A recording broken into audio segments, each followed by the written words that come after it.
الرحمن الرحیم۔ بچوں، میں آپ سے مخاطب ہوں Muhammad Mumtaz Lali, SST IMSB G64۔ Urdu میں آج ہمارا جو ٹاپک ہے وہ ہے مرکبات اور مرکب ناقص کی اقسام، ان پر ہم بحث کریں گے۔ گرامر میں ان کی بہت زیادہ اہمیت ہے۔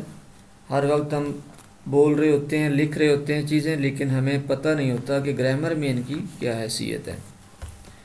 اس وقت مرکب ہے ہمارے سامنے، تو مرکب جو ہے اس کے ساتھ آپ دیکھ رہے ہیں کہ بک میں آپ کی جو بک ہے اردو گرامر کی ٹیکسٹ بک بورڈ کی جو بک ہے، اس میں مرکب کے ساتھ سلیش اور آگے کلام لکھا ہوا، یعنی مرکب کو کلام بھی کہتے ہیں۔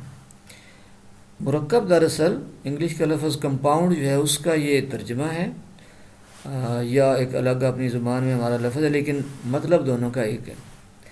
کمپاؤنڈ، چونکہ آپ زیادہ تر سائنس اسٹوڈنٹس ہیں تو آپ کو کمپاؤنڈ کا تو پتہ ہوگا کہ ایک سے زیادہ جو ایلیمنٹس مل کے کوئی چیز بنے، تو اردو گرامر میں بھی یہ دو الفاظ یا دو سے زیادہ الفاظ کے ملنے سے ایک چیز وجود میں آتی ہے، اس کو ہم مرکب کہتے ہیں۔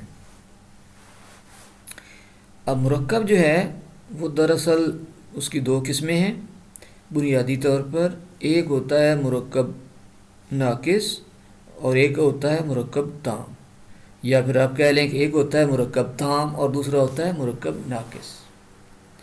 مرکب تام کے جو ہے اس کا میں اگر آپ کو پہلے بتا دوں، اگرچہ یہ بعد میں لکھا ہوا ہے، لیکن اگر میں پہلے بتا دوں تو یہ سلسلہ جو ہے اس کا اتنا وہ آج کا ہمارا ٹاپک میں اگلی اس کی ڈیٹیلز نہیں ہے۔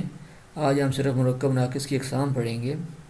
تو مرکب تام کے بارے میں یہ ہے کہ یہ دو یا دو سے زیادہ ایسے الفاظ کا مجموعہ ہوتا ہے، جب یہ مجموعہ بن جائے تو بات کرنے والے کی بات مطلب پورا کرے اور جو سننے والا ہے اس کو بات سمجھ میں آ جائے۔ اور اگر آپ کو یہ ڈیفینیشن اگر آپ ذہن میں رکھیں تو جملہ اگر آپ پڑھیں نا، جملہ کیا ہوتا ہے، جملہ کی ڈیفینیشن تو دونوں سیم ہے۔ گویا مرکب تام جو ہے یہ جملے کا ہی نام ہے۔ جملہ کیا ہوتا ہے یا مرکب تام کیا ہوتا ہے، دونوں کی تعریف ایک ہی ہے کہ یہ دو یا دو سے زیادہ الفاظ کا ایسا مجموعہ ہوتا ہے جس سے کہنے والے کا مطلب پورا ہوتا ہے اور سننے والے کو بات سمجھ آتی ہے، جس میں ایک آئیڈیا ہوتا ہے اور یہ جملہ کہلاتا ہے۔ تو یہ مرکب تام ہے۔ مرکب تام کی آگے مزید اگر ہم اس پر بحث کریں تو وہ جملہ آ جائے گا، اور جملہ اور اس کی اقسام آ جائیں گی۔ تو ہم مرکبات تک آج کا سبق اپنا محدود رکھتے ہیں۔ دوسرا اس میں ہے ہمارے پاس مرکب ناقص۔ اب مرکب ہوتا تو یہ بھی دو یا دو سے زیادہ الفاظ کا مجموعہ ہی ہے مرکب ناقص جو ہے، لیکن یہ جملہ نہیں ہوتا یا یہ مرکب تام نہیں ہوتا، یعنی یہ ایسا مجموعہ نہیں ہوتا کہ جس سے بات پوری طرح سمجھ میں آتی ہے یا بات جو ہے وہ ایک جملے کی صورت اختیار کرتی ہے، بلکہ اس کو آپ ایک نقص والا مرکب کہہ سکتے ہیں، یعنی الفاظ کا ایسا مجموعہ جس میں کوئی نقص ہوتا ہے اور وہ جملہ نہیں بنتا۔ نقص سے مراد ہے جملہ پورا نہ کرے جو۔ تو یہ آپ کو سمجھانے کے لیے، ویسے یہ ڈیفینیشن میں ایسی بات نہیں لکھنی کہ نقص پایا جاتا، یہ آپ کو صرف سمجھانے کے لیے ناقص، تاکہ آپ کے ذہن میں رہ جائے کہ ناقص کیا ہوتا ہے۔ تو یہ ہے۔ اب مرکب ناقص جو ہیں وہ ایک نہیں ہوتا، کئی ایک مرکبات ہیں۔ ہم صرف وہ پڑھیں گے جو ہماری کتاب میں ہمارے ساتھ ریلیٹڈ ہیں، جو ہمارے سلیبس میں ایک طرح سے شامل ہیں۔ تو میں ایک دفعہ اس کی اگر آپ ڈیفینیشن پڑھ دوں تو میں نے سمجھا تو دی ہے، تو ڈیفینیشن میں اگر آپ پڑھ کے بتاؤں تو یہ ہے کہ وہ مرکب ہے جس سے کہنے والے کا مقصد پورا نہ ہو اور بات سننے والے کی سمجھ میں پوری نہ آئے۔ تو جیسے تیز گھوڑا، آپ صرف تیز گھوڑا کہنے سے کوئی بات پوری سمجھ نہیں آتی۔ کوئی بندہ اگر کوئی کہہ رہا ہو دوسرے سے تیز گھوڑا، تو اگلا بندہ پوچھے گا کہ ہاں تیز گھوڑے کو کیا کون سا تیز گھوڑا، کیا ہوا گھوڑے کو۔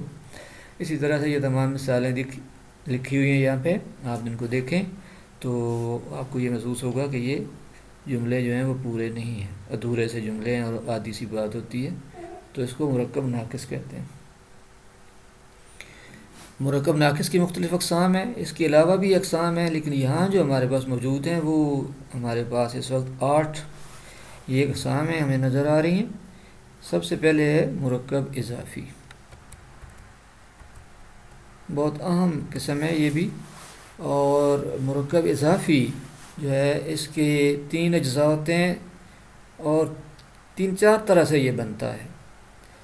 اجزاء پہلے اگر میں آپ کو بتا دوں تو اجزاء اس کے جو ہیں وہ ایک ہوتا ہے مضاف الیہ سب سے پہلے جو ہوتا ہے، اور درمیان میں ہوتا ہے حرف اضافت، اور اینڈ پہ ہوتا ہے مضاف۔ مضاف کا لفظی معنی جو ہے اگر ہم اس پہ غور کریں تو ہمیں تھوڑی سی سمجھنے میں آسانی رہے گی۔ مضاف ایکچولی ملکیت ہوتی ہے، اس کا مطلب معنی یعنی جو ہے وہ ہے ملکیت، اور مضاف الیہ کا معنی ہے ملکیت جس کی ہو، یعنی جس کی وہ ملکیت ہے اس کو مضاف الیہ کہتے ہیں، اور بیچ میں ان کے جو لفظ ہوتا ہے اس کو حرف اضافت کہتے ہیں، جیسے کا کے کی ہوتے ہیں۔ یہ تین الفاظ ایسے ہیں جو حرف اضافت کہلاتے ہیں، یعنی یہ مضاف اور مضاف الیہ کا آپس میں تعلق جوڑتے ہیں۔ یہ ساری ڈیفینیشن اگر آپ تفصیل سے پڑھیں گے تو میری بات آپ کو آسانی سے سمجھ آ جائے گی کہ میں کیا کہہ رہا ہوں۔ اب کچھ مرکبات فارسی کے ہیں، جیسے آپ کی ایک نظموں میں بھی اور پوری آپ جو تصنیف ہم پڑھتے رہتے ہیں ان میں کئی الفاظ آتے رہتے ہیں، جیسے ایک روز شب ہے، یا مطلب اس طرح سے اور بے شمار الفاظ ہیں جو ایک پہلے لفظ کے نیچے زیر لگا کے دوسرے لفظ کے ساتھ اس کو جوڑتے ہیں، تو وہ کہلاتا ہے فارسی کا طریقہ جو ہے مضاف الیہ کا، کہ اس میں کا کے کی بیچ میں نہیں ہوتے، لیکن جب اس کو اردو میں ہم ترجمہ کرتے ہیں تو جیسے جان من کا لفظ ہے، یعنی میری جان یا من کی جان، تو اس میں بھی اب ترجمہ کریں تو وہ کی یا کا یا کے بیچ میں لگے گا۔ اور اسی طرح سے عربی کا بھی ہے، عربی میں بھی یہی ہوتا ہے، جیسے عبداللہ ایک لفظ ہے، عبداللہ یعنی اللہ کا بندہ، ترجمہ ہم کریں تو اللہ کا بندہ بیچ میں کا آ گیا، تو یہ اس طرح سے ترجمہ کرنے سے وہ کا کے بیچ میں آ جاتے ہیں، لیکن فارسی اور عربی میں بظاہر جو ہیں وہ کا کے نہیں ہوتے ہیں۔ اور فارسی اور عربی کا آپس میں بھی تھوڑا سا اختلاف ہے، وہ جیسے عبداللہ میں آپ دیکھیں عبد اللہ نہیں آیا بلکہ عبداللہ آیا، تو اس طرح سے فارسی میں پہلے آتا ہے مضاف اور بعد میں آتا ہے مضاف الیہ، اسی طرح سے عربی میں بھی پہلے مضاف آتا ہے اور بعد میں آتا ہے مضاف الیہ، لیکن اردو میں پہلے مضاف الیہ آتا ہے، درمیان میں حرف اضافت ہوتا ہے اور آخر پہ مضاف ہوتا ہے۔ اب جیسے مثال لکھی ہوئی ہے محمود کی کتاب، اب کتاب ملکیت ہے، کس کی ملکیت ہے؟ محمود کی ملکیت ہے، محمود اس میں مضاف الیہ ہو جائے گا، کتاب اس میں مضاف ہو جائے گی، اور کی جو بیچ میں لفظ ہے یہ حرف اضافت کہلائے گا۔ یہ اس طرح سے، اور یہ بچے پڑھنے میں بھی غلطی کرتے ہیں، چونکہ یہاں جو ہے وہ پراپر اس میں اعراب نہیں لگائے گئے، تو یہ مضاف الیہ جو ہے اس کو مضاف الیہ پڑھتے ہیں بچے، یہ بچوں مضاف الیہ نہیں ہے، یہ مضاف الیہ لفظ آپ نے پڑھنا ہے، الیہ لفظ نہیں پڑھنا، مضاف الیہ پڑھنا ہے۔ اس کے علاوہ اضافت جو ہے اس کی کئی ایک اقسام ہیں، یہ آگے ایک تفصیلی موضوع الگ سے ایک موضوع ہے، اس کو اگر آپ پڑھنا چاہیں تو یہ آپ کی یہاں گرامر میں موجود ہے، لیکن ہم آج جو ہیں وہ صرف مرکبات جو ہیں وہ اور ان کی اقسام جو ہیں وہ پڑھیں گے۔ دوسرے نمبر پہ بچوں جو مرکب اہم ہے وہ ہے مرکب توصیفی۔ مرکب توصیفی جو ہے، توصیفی کا لفظ جو ہے یہ صفت سے نکلا ہے، صفت سے۔ اسم صفت اگر بچوں آپ کو یاد ہو، اسم صفت ہوتا ہے ایسا اسم جو کسی اور اسم کی اچھائی یا برائی یا خوبی یا خامی یا اس کی کسی بھی طرح سے وضاحت کرتا ہے، تو اس میں گویا کہ صفت موجود ہوتی ہے مرکب توصیفی میں۔ مرکب مراد مجموعہ، اور توصیفی ایسا مجموعہ جس میں صفت بھی پائی جائے، یعنی اس کے جو اجزاء ہیں وہ دو ہیں، ایک اس میں صفت ہوتی ہے اور دوسرا اس میں موصوف ہوتا ہے۔ موصوف کا معنی ہے جس کی صفت بیان کی جائے، اور صفت کا معنی ہے کسی اچھائی یا برائی یا خامی یا خوبی یا اس کے متعلق کوئی بھی چیز۔ مثال کے طور پر یہاں آپ کو دو مثالیں، کئی ایک مثالیں دی ہوئی ہیں یہاں پہ۔ ایک پہلی مثال آپ کو دی ہوئی ہے شریف آدمی۔ اب شریف ہونا صفت ہے، یہ صفت کس کی ہے؟ آدمی کی بیان کی گئی ہے، تو آدمی اس میں موصوف ہو جائے گا۔ تو وہ آدمی جو شرافت کا مظاہرہ کر رہا ہے وہ موصوف کہلائے گا، اور اس کی صفت کیا ہے کہ وہ شریف ہے۔ اسی طرح سے ٹھنڈا پانی میں پانی موصوف ہے اور ٹھنڈا ہونا اس کی صفت ہے۔ تو یہ اس طرح سے صفت اور موصوف یہ دونوں مل کے جو مرکب بنائیں گے وہ مرکب توصیفی کہلائے گا۔ انتہائی آسان ہے، صرف توجہ کی ضرورت ہے۔ اگر بچے اس کو تھوڑی توجہ سے پڑھیں اور ٹیچر کا کہا ہوا غور سے سنیں تو اس میں مشکل والی بات نہیں ہے۔ بچے صرف اس کو اگنور کرتے ہیں، چیزوں کو پڑھتے نہیں ہیں، تو ان کو یہ مشکل لگتی ہیں۔ تیسرے نمبر پر بچوں مرکب عطفی ہے۔ مرکب عطفی سے مراد ہوتا ہے جو حروف عطف سے بنے مرکب، اس کو کہتے ہیں۔ اب حروف عطف کیا ہیں؟ یہ دو ہی ہیں اردو میں، ایک ہے واو اور دوسرا ہے اور۔ تو یہ جو ہے واو اور سے جو ہم دو اسموں کو آپس میں ملاتے ہیں، کوئی بھی دو اسم بیچ میں ہم مثلا روز و شب کہہ دیا، یا ہم نے کوئی صبح و شام کہہ دیا، یا اس طرح سے کوئی بھی واو لگا کے جو ہم دو اسموں کو آپس میں ملاتے ہیں، یا پھر اور لگا کے ملاتے ہیں۔ آپ کہتے ہیں میں اور تم، آپ کہہ دیا آپ نے کوئی اور کہہ دیا، سیب اور انگور کی یہاں مثال لکھی ہوئی ہے، یا قلم اور دوات کہہ دیا۔ تو اور واو یہ دو الفاظ استعمال کرتے ہوئے ہم جو دو اسموں کو جوڑتے ہیں وہ مرکب عطفی کہلاتا ہے۔ اس میں بھی بچوں 3 ارکان ہیں۔ ایک ہے اس میں معطوف الیہ، جو پہلے آئے وہ معطوف الیہ ہے، درمیان میں جو ہے وہ حرف عطف ہے، اور آخر پہ جو ہے وہ معطوف ہوتا ہے۔ اسی طرح سے مرکب اضافی میں جیسے تھا کہ پہلے مضاف الیہ آتا تھا، مرکب عطفی میں پہلے معطوف الیہ آتا ہے۔ مرکب اضافی میں آخر میں مضاف آتا تھا، تو مرکب عطفی کے آخر میں معطوف آتا ہے۔ وہاں درمیان میں حرف اضافت آتا تھا، لیکن مرکب عطفی میں درمیان میں حرف عطف آتا ہے۔ وہ میں نے آپ کو بتا دیے کہ واو اور یہ دو لفظ ہیں جو کہ لگتے ہیں درمیان میں اور دو اسموں کو آپس میں جوڑتے ہیں، تو پھر نتیجے میں مرکب عطفی وجود میں آتا ہے۔ اور ایک قسم جو ہمارے پاس ہے وہ ہے مرکب عددی۔ مرکب عددی سمجھنے کے لیے بچوں عدد کا پتہ ہونا چاہیے کہ کیا ہے۔ عدد سے ہی عددی بنا ہوا ہے، یعنی عدد والا۔ عدد کہتے ہیں جو انگریزی میں فگر لفظ بولتے ہیں نا، فگر، تو یہ اردو میں عدد کہلاتا ہے۔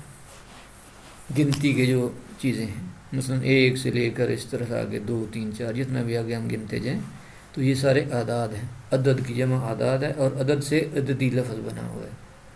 تو مرکب عددی سے مراد ایسا الفاظ کا مجموعہ جس میں عدد پایا جائے، ایک عدد اور دوسرا معدود۔ اب معدود جو ہے یہ 2 ارکان ہیں اس میں مرکب عددی جو ہے، ایک عدد اور دوسرا معدود۔ یہ ڈیفینیشن کے آخر میں جو جملہ اس کو اگر پڑھیں تو وہاں معدود کا لفظ لکھا ہوا ہے۔ اس طرح اسے ہم اسم اور اسم معدود کا مجموعہ بھی کہتے ہیں۔ اچھا، یہ جو ہے معدود، آپ اس کو غور سے دیکھیں، یہ عین سے ہے، ہے سے نہیں ہے۔ ہے والا محدود جو ہے وہ ہوتا ہے حد کے اندر، لیکن یہ والا معدود جو ہے یہ ہوتا ہے عدد کے اندر، یعنی عدد کے ساتھ ملا ہوا۔ اب مثالیں اس کی کیا ہیں؟ جیسے 11 کتابیں اوپر مثال لکھی ہوئی ہے، 11 اس میں عدد آ گیا، اور کتابیں جس چیز کے لیے وہ عدد استعمال ہوا تو وہ کتابیں ہیں۔ اب 11 جو ہے وہ لفظ ہے عدد، اور کتابیں جو ہیں وہ ہے معدود، یعنی جس کا یہ عدد ہے۔ اسی طرح سے 20 عام میں 20 عدد ہو گیا، اور عام معدود دونوں مل کے مرکب عددی ہوئے۔ تو اس طرح سے یہ مرکب عددی بنتا ہے۔ نیکسٹ ہے بچوں ہمارے پاس یہ ہے مرکب اشاری۔ اشاری لکھتے ہوئے بھی بچے غلطی کرتے ہیں، جب ان کو کہیں یہ ایک تو سامنے لکھا ہوا تو چلو پھر تو غلطی کا امکان کم ہے، لیکن خود سے کبھی اگر مرکب اشاری لکھنا پڑے تو بچے الف کے ساتھ عین ملا دیتے ہیں، وہ یا الف نہیں لکھتے اور عین سے لکھ دیتے ہیں، تو اس کو بھی آپ نے غور کرنا ہے۔ اور اشاری جو ہے وہ خالی الف کے ساتھ، اور شین الف شاہ ہے آگے، اور اس طرح سے یہ آپ نے لکھنا ہے۔ تو اس میں اشارہ سے یہ بنایا گیا ہے کہ اشارہ کیا جاتا ہے، یعنی یہ ایسا عدد ہے جس میں کسی چیز کی طرف اشارہ کرنے کے لیے جو ہم لفظ استعمال کرتے ہیں تو وہ جس چیز کی طرف اشارہ کیا جائے اور وہ جو اشارہ کرنے کے لیے لفظ بولا جائے، یہ دونوں مل کے مرکب اشاری بنتے ہیں۔ اشارہ کے لیے جو لفظ بولے جاتے ہیں وہ دو ہی ہیں، ایک تو قریب کا اشارہ ہوتا ہے اور ایک بعید کا یعنی دور کا اشارہ ہوتا ہے۔ قریب کی چیز کی طرف اشارہ کریں تو ہم لفظ اردو میں استعمال کرتے ہیں یہ، جبکہ دور کی چیز کی طرف اشارہ کریں تو ہم اردو میں جو لفظ استعمال کرتے ہیں وہ ہوتا ہے وہ۔ تو یہ اور وہ، یہ دونوں ہمارے پاس اس میں اشارہ ہیں، اور جبکہ وہ اشیاء جن کی طرف اشارہ کیا جائے وہ مشار الیہ کہلاتے ہیں۔ یہ دو اس کے ارکان ہیں، یعنی اشارہ جو ہے اس کو کہتے ہیں اسم اشارہ، اور جس چیز کی طرف اشارہ کیا جائے اس کو کہتے ہیں مشار الیہ۔ مشار لکھ کے رے کے اوپر ایک دو پیشیں ڈالنی ہیں، ایک سیدھی اور ایک الٹی، تو یہ جو ہے مشار الیہ بن جائے گا، رے دو پیش رن بن جائے گا مشارن، نون نہیں آئے گا اس میں بلکہ دو پیش آئیں گی رے کے اوپر۔ تو اس طرح سے اسم اشارہ اور مشار الیہ، یعنی یہ اور وہ چیز جس کی طرف یہ اور وہ ساتھ لگائے جائیں، یہ دونوں چیزیں ملیں گی تو مرکب اشاری وجود میں آئے گا۔ مثالیں آپ کے سامنے موجود ہیں، یہ مسجد وہ مدرسہ، اب ان میں یہ جو ہے یہ اسم اشارہ ہے اور مسجد اس میں مشار الیہ ہوگی۔ اسی طرح سے وہ مدرسہ جو ہے اس میں وہ اسم اشارہ ہے اور مدرسہ اس میں مشار الیہ، تو یہ دونوں مل کے مرکب اشاری وجود میں آیا، تو گویا اس کے یہ دو ہی ارکان ہیں۔ نیکسٹ بچوں ہمارے پاس جو نمبر ہے نیکسٹ وہ ہے نمبر 6، اور وہ ہے مرکب جاری۔ یہ سارے مرکبات وہ ہیں جو بہت ہی اہم ہیں، یعنی سب سے زیادہ استعمال ہونے والے مرکبات، باقی اس کے علاوہ بھی مرکبات ہیں لیکن وہ یہاں اسکپ کیے گئے ہیں، لیکن چونکہ اب ہماری کتاب میں یہی ہیں تو ہم انہی تک ہی محدود رہیں گے۔ تو مرکب جاری ہے بچوں، اس کو اگر آپ دیکھیں تو یہ ہے کہ یہ اس میں وہ لفظ نہیں ہم پڑھتے پریپوزیشنز انگلش میں، اردو میں اگر ان کو ترجمہ کریں تو میں، سے، پر، تک، اور اس طرح سے یہ جو الفاظ ہیں یہ ان کے استعمال سے جو دو چیزوں کا تعلق جوڑا جاتا ہے تو وہ تعلق سے جو چیز وجود میں آتی ہے وہ مرکب جاری ہوتی ہے۔ اب اس میں جو ارکان استعمال ہو رہے ہیں وہ اس کے ایک تو اس میں جو مجرور ہوتا ہے، حرف جار ہوتا ہے، اور اس میں جو ہے یہ مجرور اور حرف جار یہ دو مل کے مرکب جاری وجود میں لاتے ہیں۔ اب مثال اگر ہم کو یہ لیں جس طرح لکھی ہوئی ہیں، مثلا لاہور سے یا گھر میں لکھا ہوا ہے، اب میں جو ہے میں یہ اس میں حرف جار ہے جبکہ مجرور ہے۔ مجرور کا مطلب ہے جس کے ساتھ حرف جار لگا ہوا ہے، مجرور سے مراد جار والا، یعنی جس کے ساتھ حرف جار لگا ہے۔ تو یہ گھر میں جو ہے وہ چونکہ گھر کے ساتھ لگا ہے اس لیے گھر میں یہ مرکب جاری بنے گا۔ میں جو ہے وہ اس میں حرف جار ہے اور گھر جو ہے وہ مجرور ہے۔ یہ سب سے پہلی لائن ڈیفینیشن کی اینڈ پہ لکھا ہے اس میں مجرور، تو یہ لفظ آپ وہاں سے دیکھ سکتے ہیں۔ اسی طرح سے دوسری مثال میں لاہور سے جو ہے حرف جار ہے اور لاہور مجرور ہے، دونوں مل کے کیا بنا؟ مرکب جاری۔ اور اسی طرح سے پشاور تک جو ہے اس کو بھی اگر آپ غور سے دیکھیں تو تک جو ہے وہ اس میں حرف جار ہے اور پشاور جو ہے وہ مجرور ہے، اور چھت پر میں پر جو ہے وہ حرف جار اور چھت جو ہے وہ مجرور۔ گویا مجرور جو ہے وہ کوئی نہ کوئی اسم ہوتا ہے اور اس کے ساتھ حرف جار لگا کے مرکب جاری وجود میں آتا ہے۔ آگے ہے بیٹو تابع موضوع، مرکب ناقص کی ایک قسم ہے۔ یہ تابع موضوع اور تابع مہمل، ان کو عام طور پر بچے اگنور کرتے ہیں اور چھوٹی کلاسز میں ان کا اتنا ذکر بھی نہیں ہے، تو اس لیے ان کے اوپر توجہ دینا زیادہ ضروری ہے، اور کیونکہ یہ بھول جاتی ہیں، تھوڑے سے میں بچوں کے گڑبڑ بھی ہو جاتی ہیں، لیکن وہ بچے جن کو کلمہ اور مومل یا لفظ موضوع اور لفظ مومل شروع میں جنہوں نے یاد کیا یا جن کو اس بات کی سمجھ ہے، ان کے لیے ان کا سمجھنا انتہائی آسان ہے۔ اس میں لفظ موضوع آپ نے یہ پڑھا تھا شروع میں گرامر کے، کہ لفظ موضوع وہ ہوتا ہے جس کا کوئی معنی ہوتا ہے، اور لفظ مومل وہ لفظ ہوتا ہے جس کا کوئی معنی نہیں ہوتا۔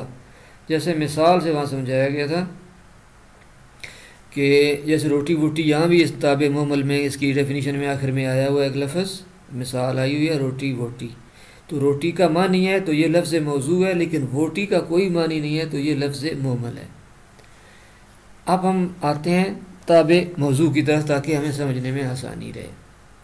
اب تابع موضوع کا مطلب ہے کہ یہ دو الفاظ کا ایسا مجموعہ ہوتا ہے کہ جس میں ایک بامعنی لفظ دوسرے بامعنی لفظ کے ساتھ ضرورت اتنی نہیں ہوتی، لیکن پھر بھی ہم استعمال کرتے ہیں اس کے معنی میں وزن پیدا کرنے کے لیے اور اس کے معنی پہ تھوڑا سا زور ڈالنے کے لیے۔ یعنی یہ دو الفاظ کا مجموعہ ہے اور دونوں ہی لفظ اس میں معنی والے ہوتے ہیں، جس میں ایک مثال ہمارے سامنے ہے دیکھ بھال۔ دیکھ بھال ایک لفظ ہے، اس میں دیکھ کا بھی معنی ہے اور بھال کا بھی معنی ہے۔ اسی طرح سے ایک مثال ہے دانا پانی، دانا کا بھی معنی ہے اور پانی کا بھی معنی ہے۔ اس طرح روکھی سوکھی دونوں کے، یہ دونوں بامعنی الفاظ ہیں، یعنی یہ لفظ موضوع ہیں دونوں۔ تو ایسے دو الفاظ کا مجموعہ جن میں دونوں ہی معنی والے الفاظ استعمال کیے جائیں اور ایک کے بغیر بھی کام چل سکتا ہو اور دوسرا لازمی نہ ہو استعمال کرنا، تو معنی میں اضافہ کرنے کے لیے استعمال کیا جائے، تو ایسا جو مرکب ہے وہ تابع موضوع کہلائے گا۔ لاسٹ پہ بچوں ہمارے پاس جو قسم بچی ہے وہ ہے ہمارے پاس تابع مومل۔ تابع مومل میں اس میں بھی دو الفاظ کا مجموعہ ہوتا ہے، ایسے دو لفظوں کا مجموعہ جس میں ایک بامعنی کے ساتھ دوسرے بے معنی لفظ بلا ضرورت استعمال کیا جاتا ہے۔ یہ اب اس کا مطلب کیا ہے؟ اس کا مطلب یہ ہے کہ ایک لفظ جو ہے اس کا مطلب ہوتا ہے اور ساتھ اس کے معنی میں اضافہ کرنے کے لیے ایک بے معنی لفظ استعمال کر لیا جاتا ہے، تو یہ ایک معنی والا اور ایک بے معنی یعنی بغیر معنی والا لفظ ہم استعمال کرتے ہیں، تو ایک جو مرکب وجود میں آئے گا وہ تابع مومل کہلائے گا۔ اب تابع مومل کی مثالیں بھی یہاں موجود ہیں، ایک مثال آپ کے سامنے روٹی ووٹی، اور اس طرح سے یہ ایک جھوٹ موٹ کا لفظ ہے یا خلط ملط، یہ تمام مثالیں دی گئی ہیں۔ اس میں ایک جھوٹ کا معنی ہے، موٹ کا کوئی معنی نہیں ہوتا، اسی طرح سے خلط کا معنی ہے اور ملط کا کوئی معنی نہیں ہے، اور اسی طرح سے یہ پھر اوپر والی پہلی مثال پہلے ہم ڈسکس کر چکے۔ تو یہ وہ مرکب ہے جس کو تابع مومل کہتے ہیں، جس میں ایک لفظ بامعنی اور دوسرا لفظ بے معنی استعمال کر کے تو دو الفاظ کا مجموعہ جوڑا جاتا ہے۔ تو اس طرح سے یہ اس مجموعے میں جو بے معنی لفظ ہوتا ہے اس کو تابع کہتے ہیں، اور جو معنی والا لفظ ہے اس کو متبوع کہتے ہیں، یعنی جس کا وہ تابع ہے۔ تو تابع اور متبوع یہ اس کے اجزاء بن جائیں گے اس طرح سے، اور یہ جو ہے مرکب یہ تابع مومل بن جائے گا۔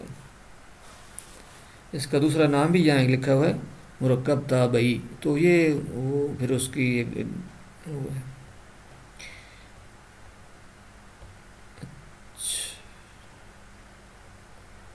اچھا بچوں، اس کے ساتھ ہمارا یہ لیسن آج کمپلیٹ ہوا۔ مرکب کی اقسام میں نے آپ کو بتائی ہیں۔ مرکب تام کے بارے میں نے شروع میں بتا دیا کہ یہ جملہ ہوتا ہے، تو اس طرح ہمارا یہ سبق کمپلیٹ ہوتا ہے۔ اب آپ نے یہ تمام کاپیوں پہ لکھنا ہے، کاپیوں پہ لکھنے کے ساتھ ساتھ اس کو اچھی طرح سے سمجھنا ہے کہ اس کے بارے میں کوئی بھی امتحان میں سوال آئے تو آپ سوال سمجھ سکیں اور اس کا جواب دے سکیں۔ تابع موضوع اور تابع مومل کو آپ نے ایک سے زیادہ بار ریپیٹ کرنا ہے تاکہ یہ تھوڑا سا مزید آپ کو سمجھ آ جائے۔ ٹھیک ہے بچوں، اللہ حافظ، ٹیک کیئر۔